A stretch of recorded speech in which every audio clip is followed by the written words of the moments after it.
This was a much prayed for day, 500 and whatever, 20, 30 years ago. The appearance of Lord Chaitanya. Krishnadas Kaviraj, in telling us the story, he begins by explaining how a lot of people were praying for the appearance of Lord Chaitanya. In particular, Advaita. Advaita Acharya was the leader of the Brahmin community in Navadvip and also in Shantipur. Very much respected person. And although he was an aristocratic Brahmin, widely respected by everyone, he was always thinking about the suffering of the ordinary people. Apparently he had great compassion. And he looked around him and he saw that the religious traditions were in disarray. Navadvip at that time was a center of worship of the goddess Durga. Society was kind of upside down because the rulers were Muslim. And although they tolerated the Hindus, they didn't favor them. So that was no doubt part of the problem. The other part of the problem was that Navadvip was what we would now call a university town, full of rowdy students. They were not quite up to the rowdy standards of today. But at the end of the day, the students would congregate mostly down by the river, and their sport was that they would challenge each other to debates. So it was pretty tame by modern standards. But also they enjoyed everyone. The culture was worshipping Durga was something that clearly it was quite riotous sometimes. And so the sort of the way of entertainment was worshipping goddess Durga and kind of enjoying life. The Vaishnava tradition was there, but it was sidelined. The Vaishnavas kept their heads down. They were anxious not to draw attention to themselves too much. They kept in their homes their deities of Vishnu. And one of those Vaishnavas was Lord Chaitanya's father, Jagannath Mishra. He had moved, like many scholarly men, he'd moved to Navadvip in search of a living, essentially. He came there to set up a school and to teach. He'd come from East Bengal.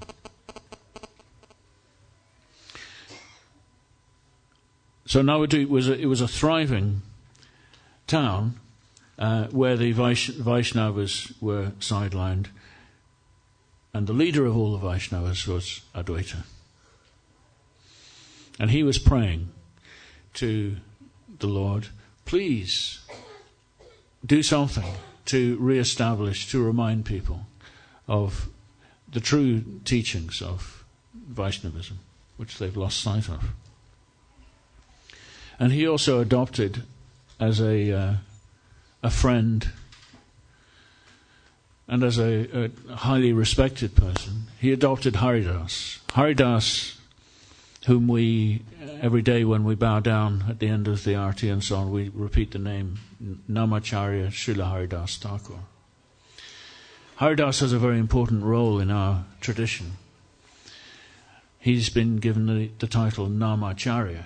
He is the teacher of the chanting of the holy names.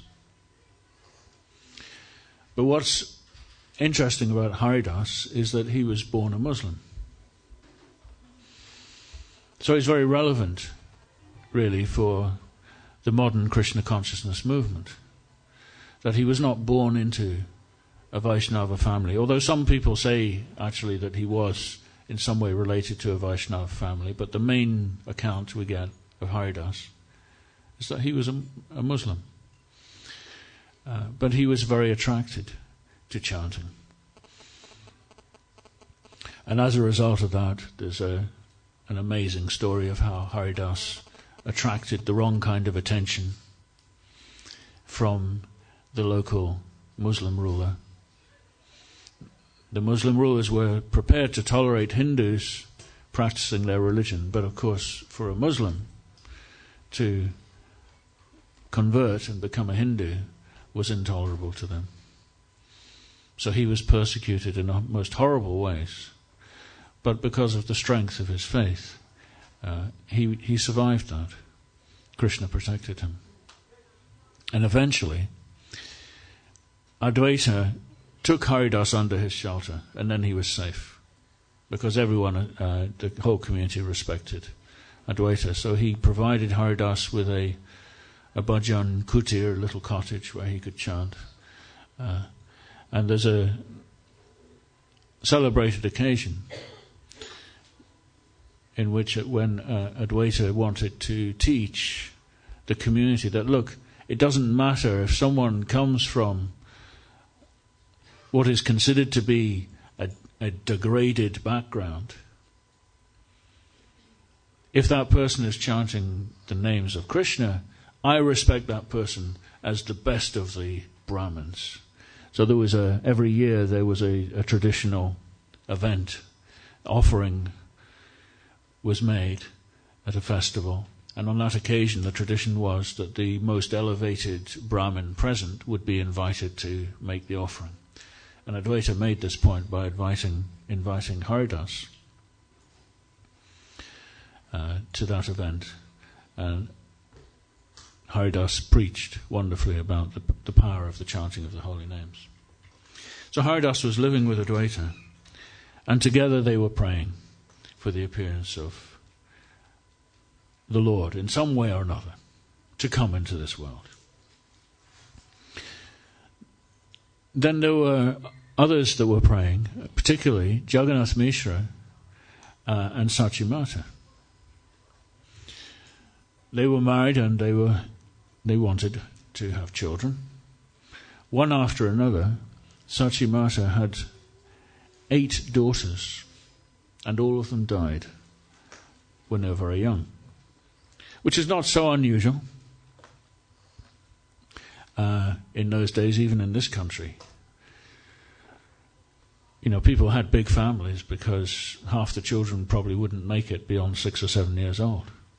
So it was very common. But in the case of Jagannath Mishra and Sachimata, they had what seemed like terrible misfortune. One after another, 8 daughters, and they all died. But somehow or another, they didn't give up their faith in Krishna or in Vishnu. They were praying. In their house, they had their family shrine to Vishnu. In the eyes of a devotee, what appears to be misfortune, we can understand may not be so. Sometimes, from our perspective, we don't see the whole picture. I came across a wonderful example of that. I'm a sort of like to think of myself as a literary kind of person, so I read a biography of Aldous Huxley, one of the great writers of the 20th century in English, who incidentally wrote quite a lot about Vedanta and Eastern philosophy and popularized it in England. Anyway, when he was a young man, he was at Oxford University, and the First World War broke out. And together with all his friends, he rushed to sign up to go out and fight in France. They all thought that this was a wonderful opportunity to do something glorious. So he was, along with the others, he was dispatched to a training camp for 3 months training. And while he was training, a friend of his, the guy alongside him in some exercise, threw a hand grenade in the wrong direction, and it blew up Aldous Huxley's foot. So as a result, he was hospitalized for the next 6 months. And when he got out of hospital, he was passed unfit for military service. So he spent the rest of the war behind a desk. It seemed like a great misfortune. I mean, what a crazy thing to happen. Your friend blows your foot up. But actually, the end result was, by the end of the war, all his friends, practically every single one, all of whom brilliant scholars at Oxford, they were all killed. And he survived, and he went on to become one of the greatest, English writers of the 20th century. So it's a very simple and obvious example that who knows what is fortune and what is misfortune.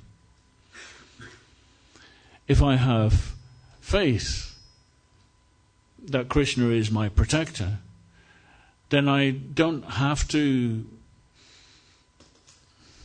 be too disturbed when things appear to go wrong, but just hang in there and know that ultimately there's a plan.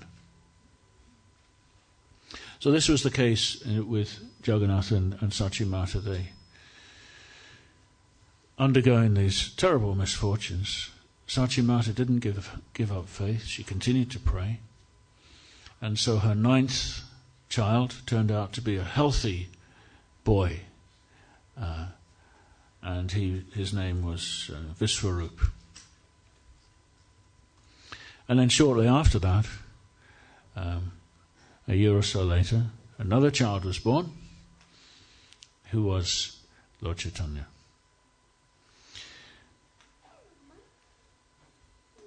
Now, I don't want to read anything into that story. Of course, it's very reminiscent of the appearance of Lord Krishna, who was also was he the 8th child, preceded by many who died. But one can meditate on the fact that the appearance of Krishna is not something that may come cheaply. As Krishna says himself in the Bhagavad Gita, that to realize me, to know me, is a very rare thing. Out of thousands of people, maybe only one or two are interested in spiritual life at all. And out of those who are interested in spiritual life, Krishna says, hardly one knows me. And then he goes on to say, this is in the 7th chapter of the Bhagavad Gita, he explains how this world is full of living entities. And out of them, a few are pious, and they turn to me for different reasons. And then finally he concludes that passage of 10 or 12 verses with the verse which says that after many lifetimes of seeking the truth, a person may finally come to the conclusion that Vasudev Sarvam Iti, that Vasudev Krishna is the cause of all causes. And such a person is very rare.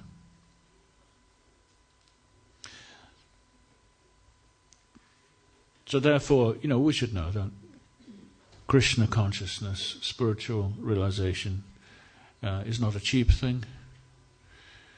And yet at the same time, we're encouraged to feel confident that if I've taken up this path, I will eventually, I'll get there. And Prabhupada gives that wonderful example of a young wife. She's newly married and she wants a baby. So she has to be patient. A baby will come in time. These days she might have to wait till she's 36 because that's the average age, I think, of a first baby. But Times have changed. But that example is given. Prabhupada is giving us, he must have got it from the great Vaishnava teachers, because it's illustrating the process of something growing. A seed is planted. So when I'm fortunate to meet a great soul, fortunate to come in contact with Srila Prabhupada and with his followers, then a seed is planted. And it may take some time, but eventually the result will come.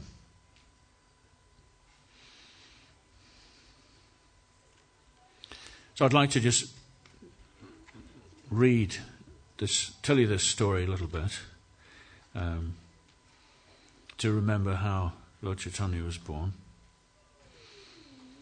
So after all these travails, Sachi Mata had a little baby, Viswarup, and now a few years later, Sachi conceived again. This time it seemed that the Spirit of God had descended upon her, and in her joy she shone with spiritual beauty. After their succession of misfortunes, it seemed that the sorrows of Sachi and Jagannath were finally over. Everyone wanted to congratulate them, and people would stop Jagannath in the street to offer him gifts. In her dreams, Sachi saw heavenly beings offering prayers to the child in her womb, and both of them felt sure that a special child was about to be born. In the spring of 1486, on the full moon day of Falguna, Sachi's long pregnancy reached its end, and she gave birth to a beautiful golden boy. That evening the moon rose and entered a full eclipse. As his face dimmed, the world entered a smoky twilight. During this time of shadows, people feared the darkened rays of the moon, thinking they might bring misfortune. To counteract this threat, the people of Navadvip sought the safety of Mother Ganges, immersing themselves in her waters and offering prayers. Even those who were normally not observant took these precautions, such was the gravity of the occasion. So it was, following ancient custom, that with one voice the people chanted Krishna's names. This was the unique moment when with the world in shadows and everyone singing Krishna's names, that the Lord chose to be born as the golden son of Sachi Devi. When Advaita saw the eclipse, he understood that something special was happening. He bathed in the Ganges and chanted and danced with great joy. Other Vaishnavas living in Navadvip saw him and realized that he was celebrating more than just a lunar eclipse. Although they didn't fully understand what was happening, they joined him in celebrations. Everywhere the atmosphere became peaceful and calm, and people's minds were uplifted. Musicians began to sing and play musical instruments, and dancers joined them in the streets of Navadvip. Unseen by ordinary people, celestial beings gathered in the sky, and their music wafted through the heavens. As soon as the little child was born, Jagannath Mishra called his family priests to chant prayers and musicians to help them celebrate. A joyful festival was held that attracted crowds of well-wishers who brought gifts to honor Sachi and her newborn child. Chief among the guests was Sita, wife of Advaita, who came from Shantipur, bringing with her golden bracelets, anklets, necklaces, silks, sandalwood, and gold and silver coins to present to the baby. She wanted to see for herself this special child who had come in answer to her husband's prayers.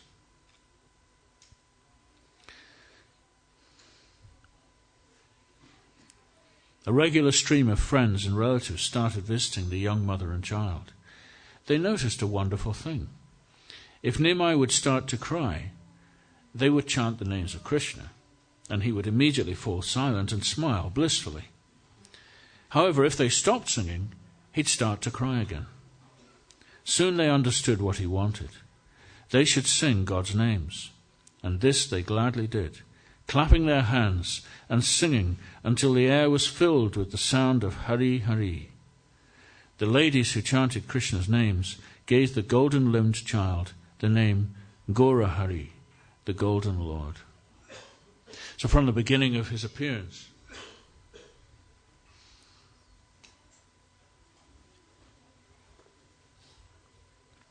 the little child, Lord Chaitanya, was teaching to chant the holy names of God. Much later in life, he was once asked,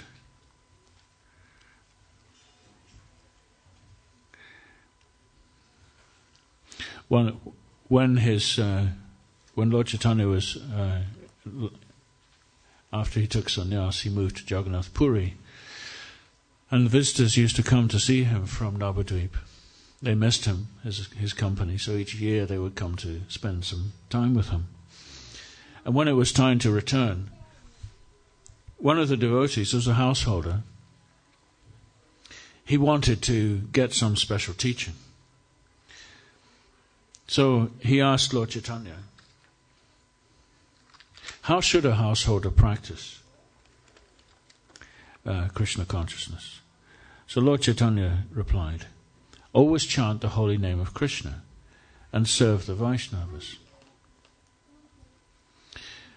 Then came a very relevant question. Well, how do I know who's a Vaishnava?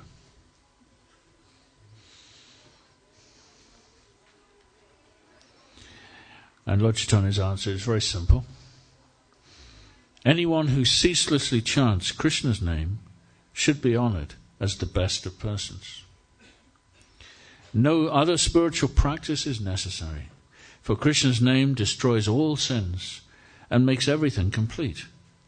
Krishna's name not only frees the soul from material conditioning, but also awakens the soul's natural love for Krishna. Therefore, anyone who chants Krishna's name is a true Vaishnava.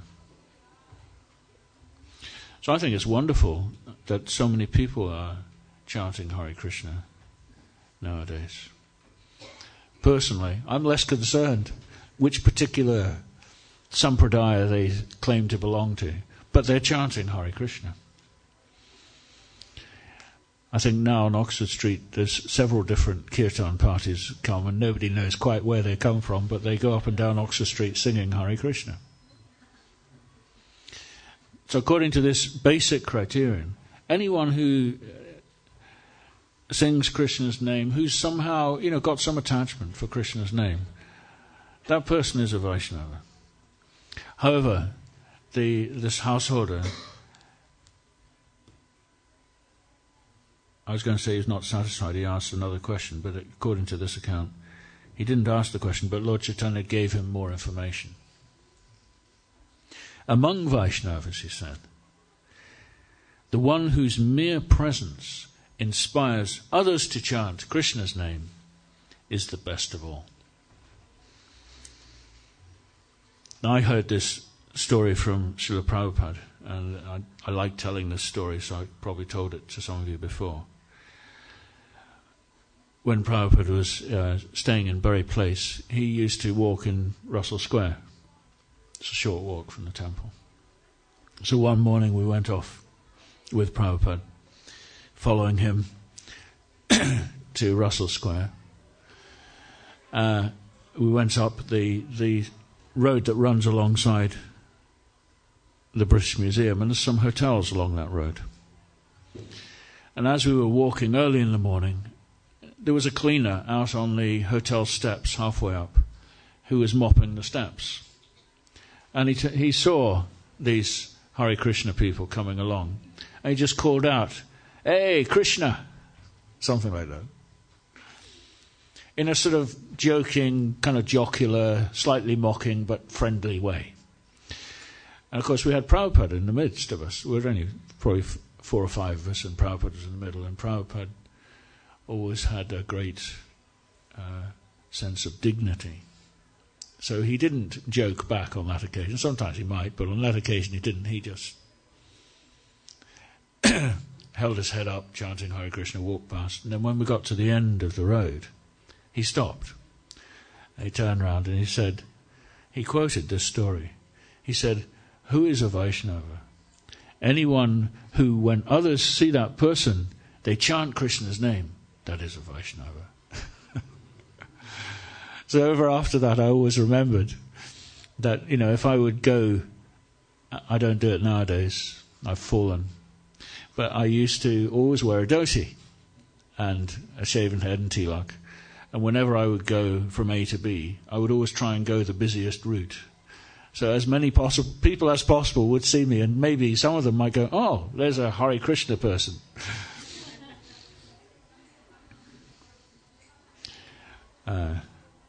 So that's what we do. We try to remind people of Krishna.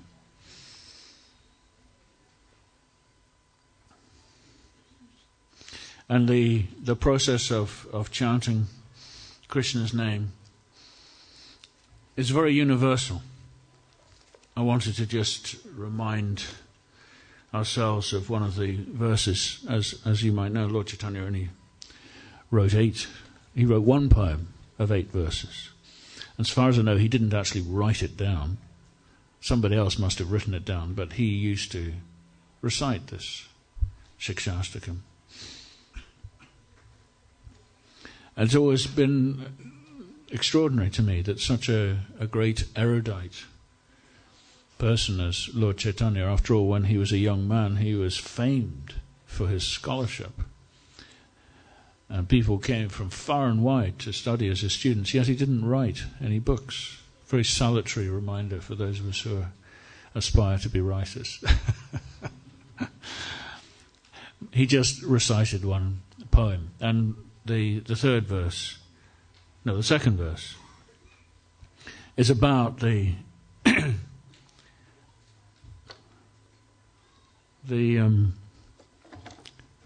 mercy of Krishna in the form of his holy name. So I'm just going to sing that verse.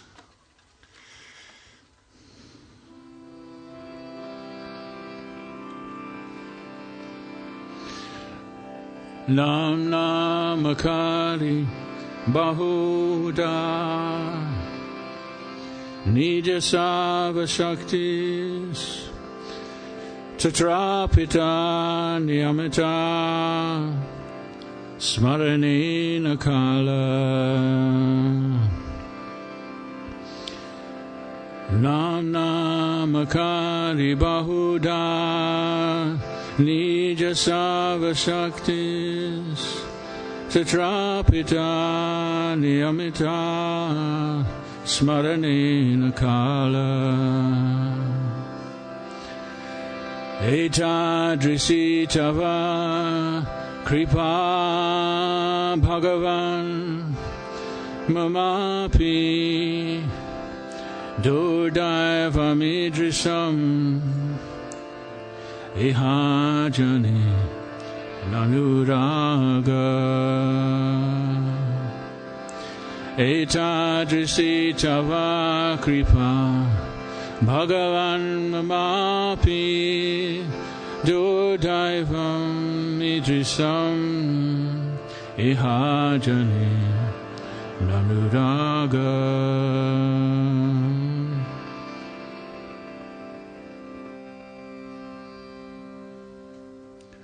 This is Lord Chaitanya saying, "My Lord, you're so merciful because you have given us not one name, but hundreds and thousands of names. And in each name you have placed your full potency. And not only that, but there are no rules for how to chant these names. You can chant them, you can remember Krishna's name at any time.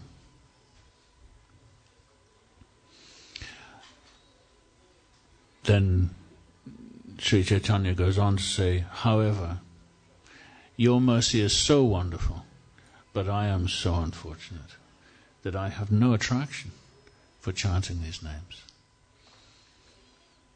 So it's a wonderful juxtaposition of, on the one hand, the glory of the mercy of Krishna, which is so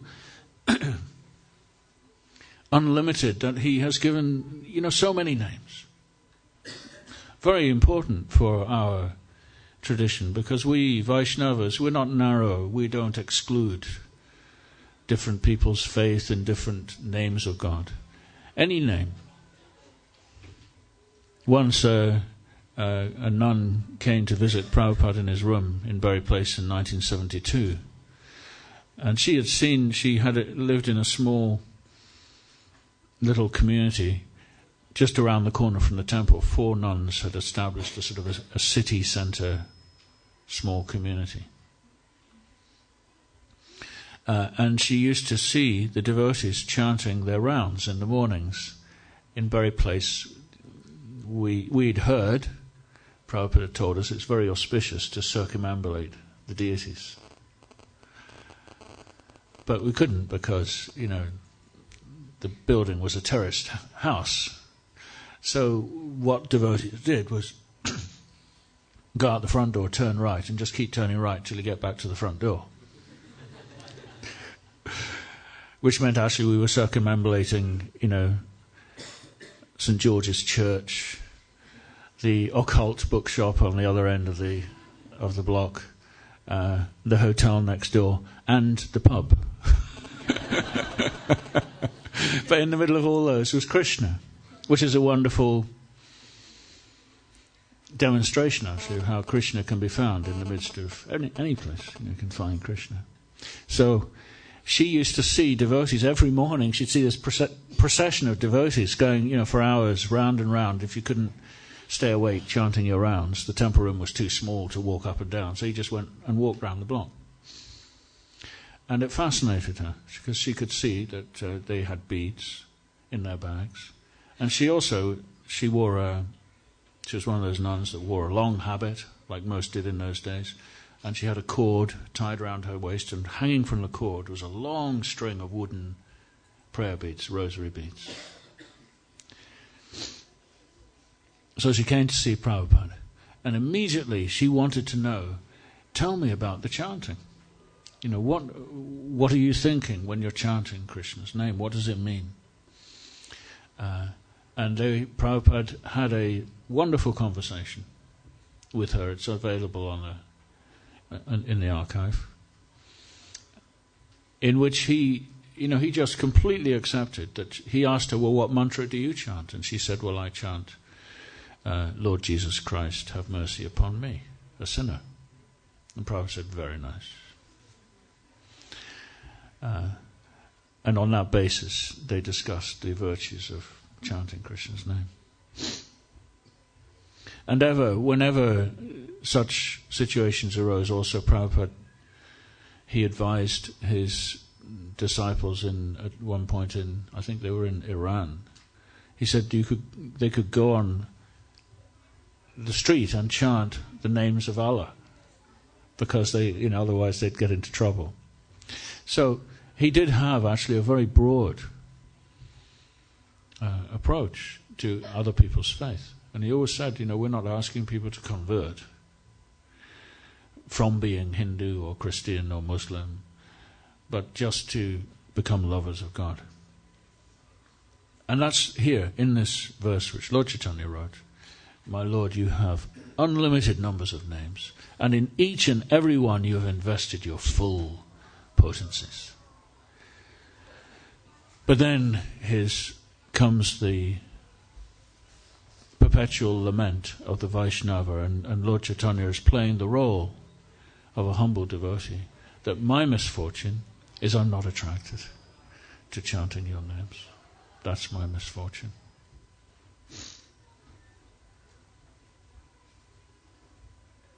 This mood of humility is, of course, something that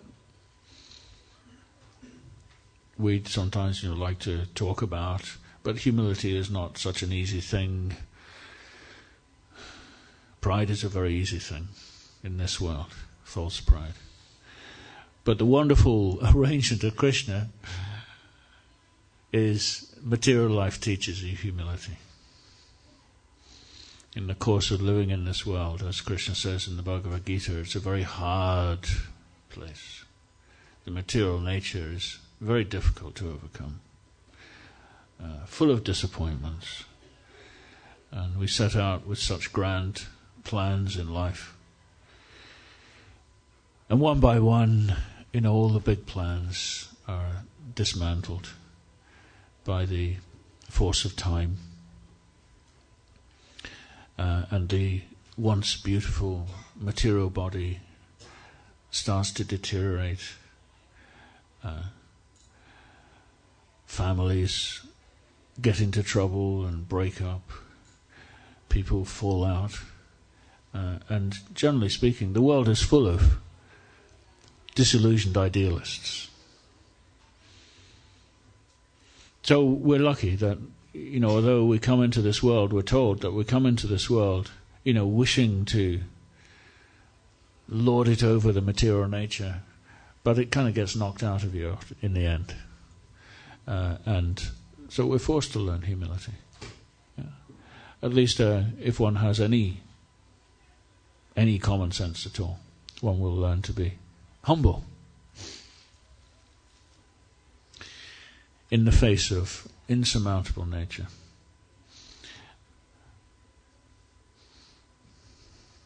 The great thing about what Lord Chaitanya has taught us, and of course in the next verse, which everyone knows because we recite it every morning,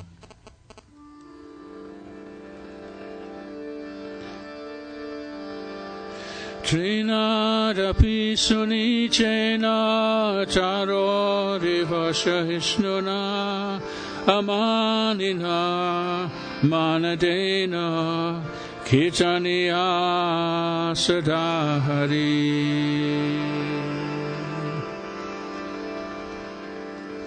Lord Chaitanya advises that we should become more tolerant than a tree.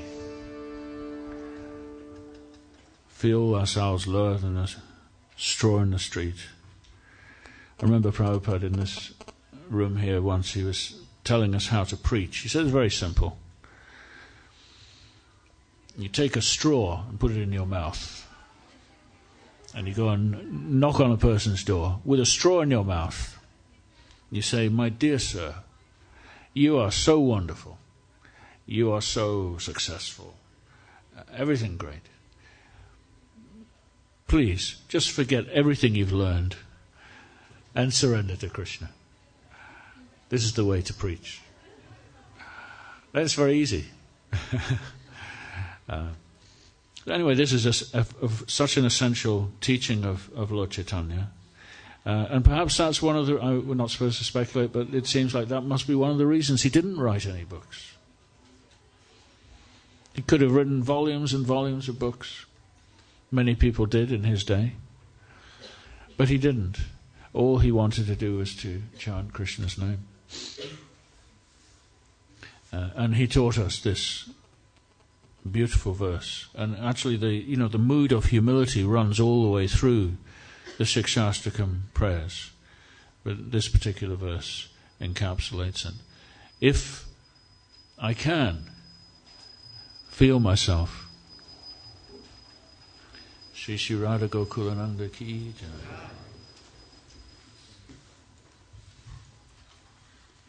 If I can feel myself to be lower than the straw in the street, which means, in other words, if I believe the philosophy that we're teaching, that we're learning, that I am, after all, a tiny, tiny spirit soul.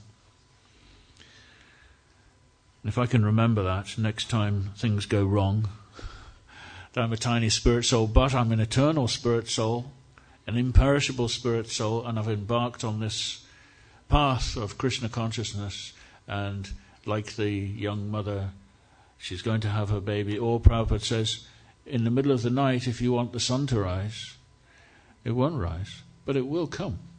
6 o'clock in the morning, the sun will rise.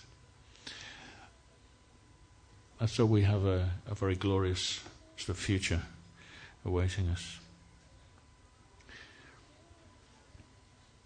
Okay, there's just time to sing the second song, Sri Krishna Chaitanya. So I'll sing that now. Hare Krishna.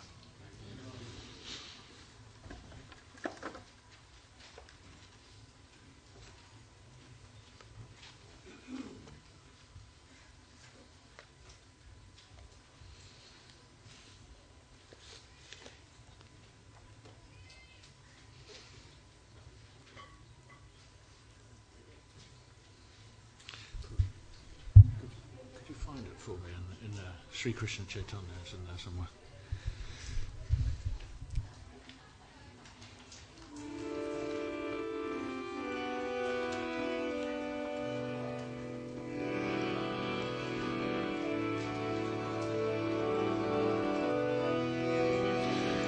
Shri Krishna Chaitanya Prabhu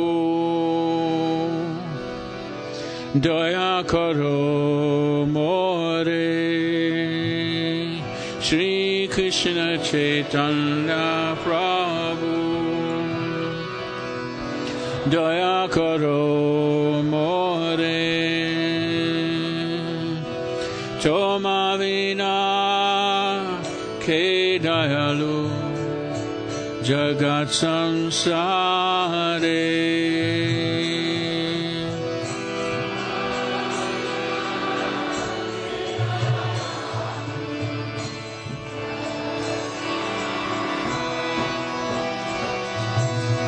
Toma Vina Ke Dayalu Jagat Samsare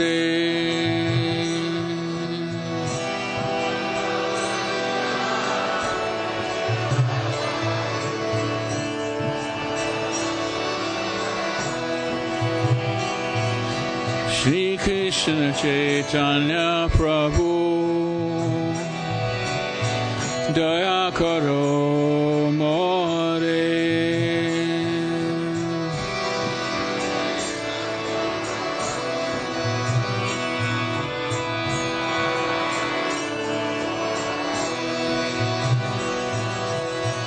Toma Vina Ke Dayalu Jagat Samsare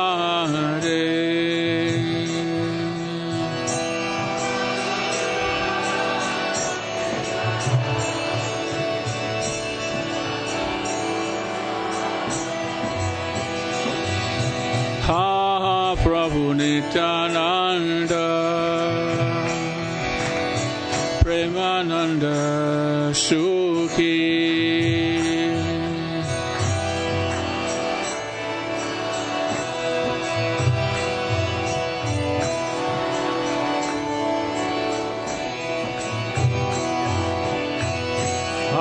Prabhu Nityananda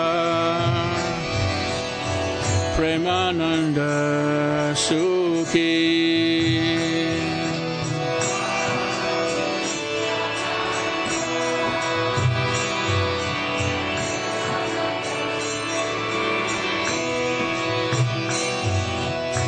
Kripa Balo Kana Koro Ami Baro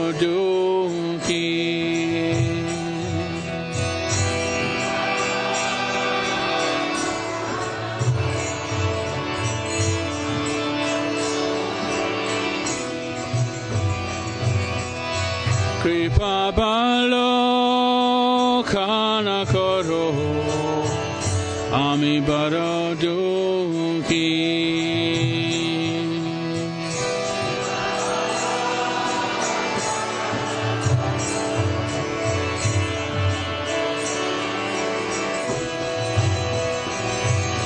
Paticha Pavana Hetu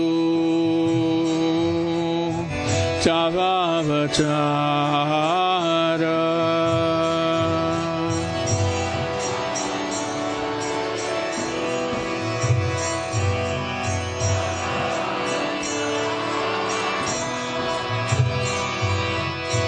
Mosama Paticha Prabhu Napaiveara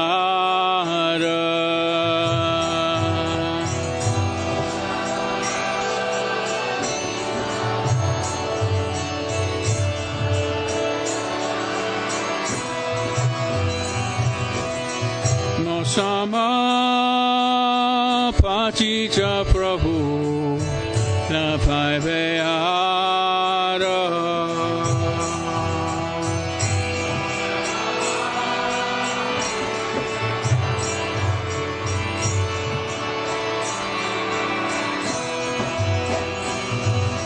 Daya Koro Sitapati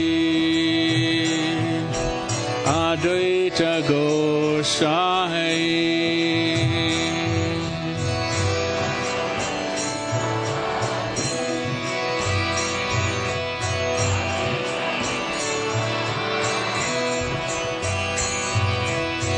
Tava Kripa Balipa Chaitanya Nita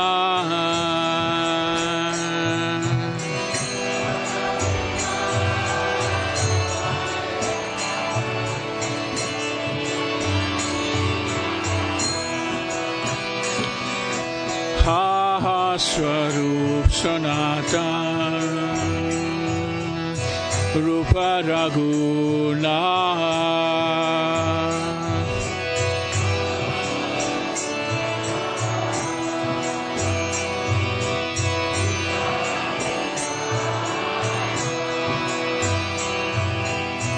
Bhatta Yoga Sri Jiva Ha Prabhu Lokana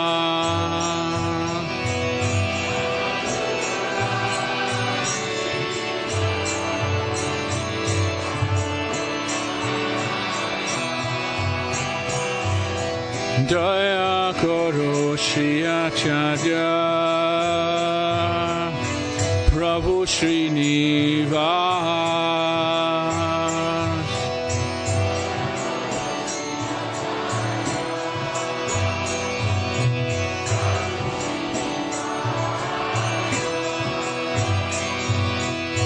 Ramachandra Sangamade Narottama Das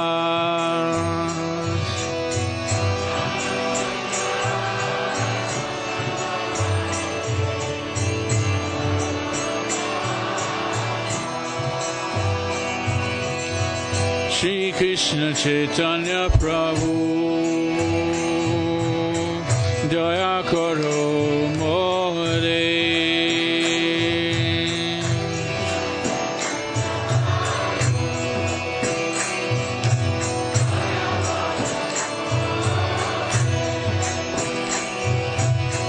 Samavina Ke Dayalu Jagat Sansare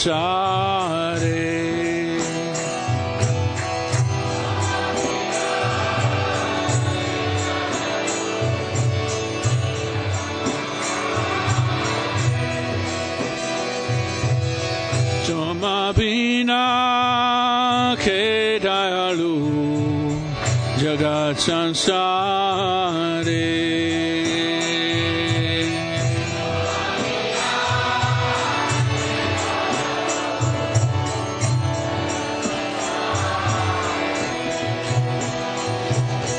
Hare Krishna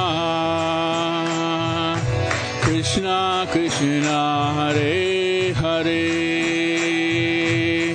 Hare Rama Hare Rama Rama Rama Hare Hare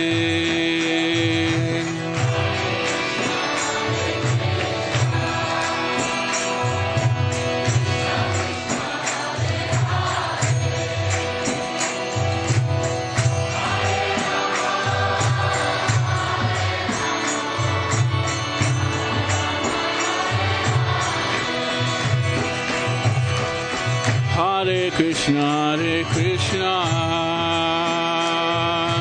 Krishna Krishna Hare Hare Hare Rama Hare Rama Rama Rama Hare Hare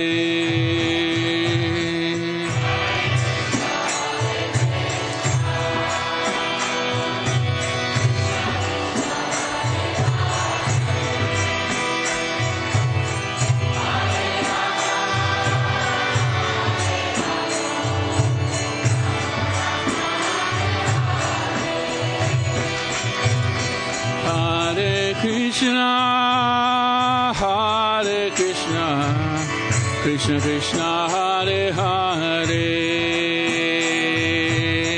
Hare Rama Hare Rama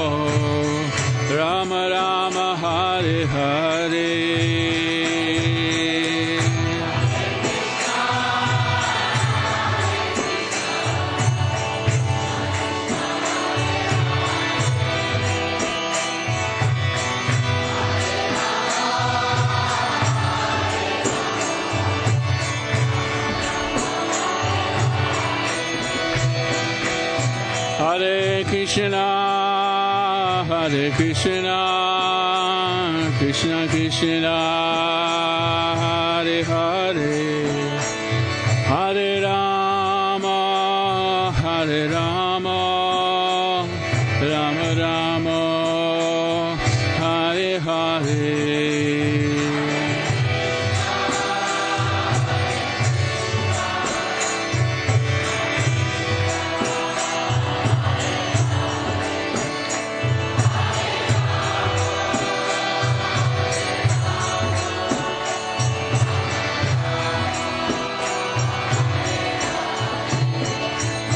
Hare Krishna, Hare Krishna, Krishna Krishna, Hare Hare, Hare Rama, Hare Rama, Rama Rama, Hare Hare.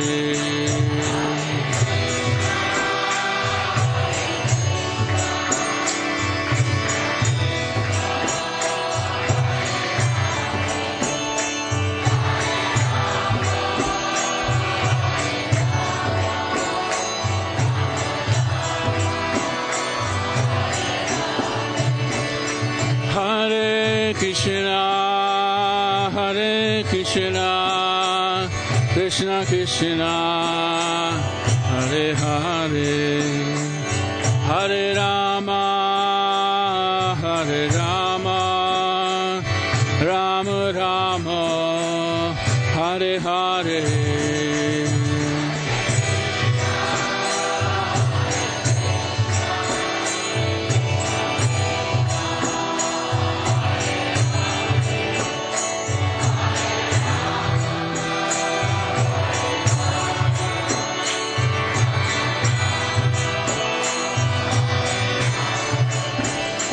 Hare Krishna, Hare Krishna, Krishna Krishna, Hare Hare, Hare Rama, Hare Rama, Rama Rama, Hare Hare.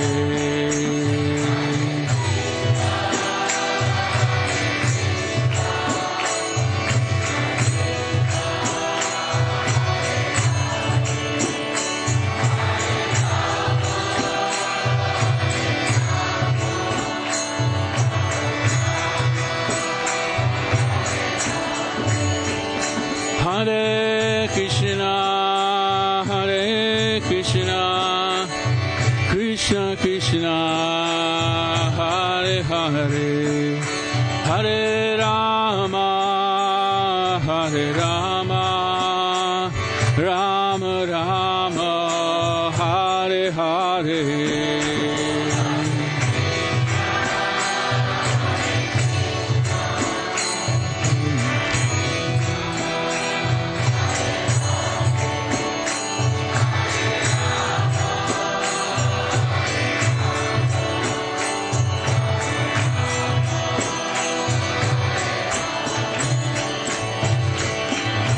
Krishna, Hare Krishna, Krishna Krishna, Hare Hare, Hare Ram, Rama Rama, Hare Hare.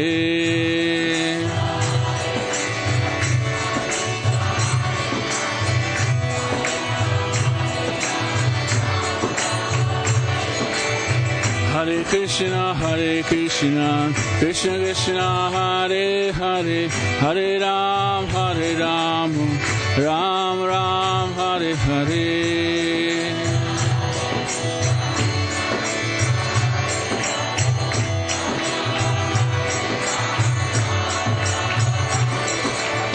Hare Krishna, Krishna Krishna, Hare Hare, Hare Ram, Ram Ram, Hare Hare.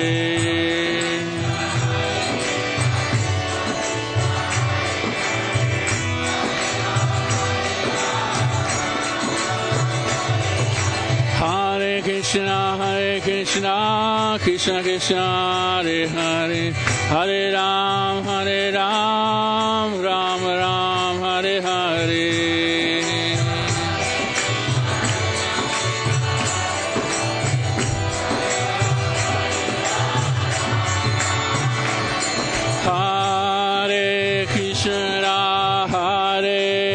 Krishna, Krishna Krishna, Hare Hare, Hare Rama, Hare Rama, Rama Rama, Hare Hare.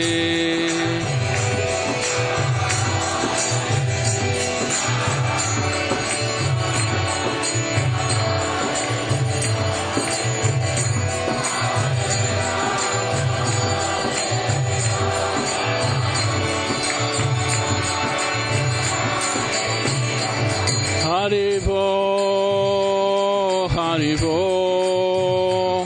Haribo, Haribo.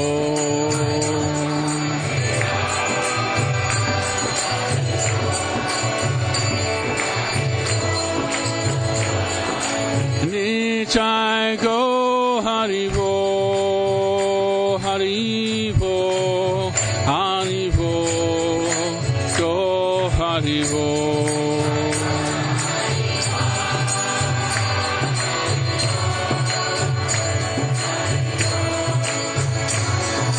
Jai Jai Prabhupada, Prabhupada, Prabhupada, Prabhupada.